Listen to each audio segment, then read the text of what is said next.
अस्सलाम वालेकुम जी दोस्तों, चेक करो हाँ जनाब, जड़े कबूतर निकले सन उन्होंने चो 3 तो वापस आ गए। ए मादी तीसरी आई है वापस, ए बह गई है। सही है, नर भी बोलन लग पे, जगह ना पता लग गया। जी सूहे रंगा वाली सी, ए मैं दाना पाए है, ए मैं दरवाज़ा बंद है, स्लैड खोली है। अगे ही स्लैड खुली सी तो मैं दरवाज़ा खोलिया तो कबूतर बिचों निकल गए। ए त्रै आके बह गए, मैं छेड़े छेड़े को नहीं, मैं जे इधरों स्लैड खोल गया, मैं दाना सट्टे, मैं ढाला ठीक है।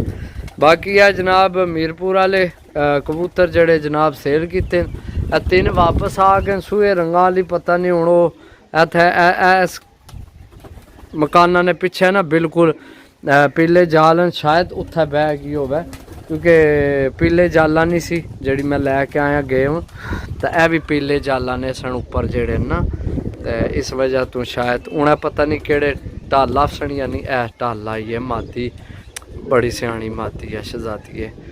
ए नर भी है, ए नर है जनाब, एक है माशाल्लाह जी, बड़े सियाने ने। वो फिर उड़ गए ने, आवाज़ बड़ी तेज़ है। सही है, चेक करो जनाब, ये भी पूरी ट्राई कर रही है, टलने नहीं। ओए ना कर निक्के, ओ देखो ना निक्के गुड्डे डान लगे तो मेरे, ओह ये तो लगना इधरों टल सन। नहीं इधरों नहीं टलना, उधरों ही टलो, फिर उड़ी ना जाए। ओ लोस माशाल्लाह माशाल्लाह जी, माशाल्लाह मादी थल्ले ढाल आई है, चमुट गई है मादी नाल।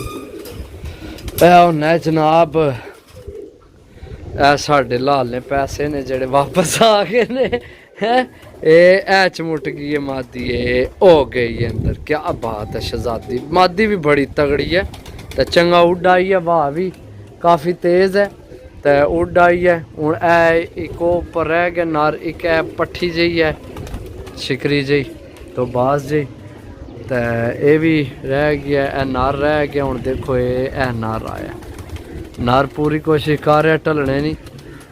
उन्हें मादी की समझ नहीं लग रही, और स्लैड में खोली है। मादी चेक करो, इधरों मन सके उपर ढाला इन सारे, ये करिए स्लैड बंद ताकि हूँ उपर कोई भी ना जाए। स्लैड बंद कर छोड़िए। हूँ 2 रह गए, एक है सही है। बाकी माशाल्लाह कबूतर चेक करो यार, तबीयत राजी करने वाले कबूतर ने भरावो।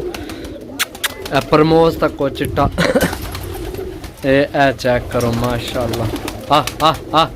कबूतर बड़ी बड़ी चीज़ है, तो बड़ी रियायत डील लाई सी, ईद आफर लाई सी, ईद नहीं डील सी। वो मादी तक को जी दरवाजे बैठी है, 2 मादियाँ तो एक पिछा टुर गया। वो लख आए, वो भी चेक करो, है लख ही चेक करो। सही है, बाकी वीडियो फिर कंटिन्यू करने इस तो अगला पार्ट।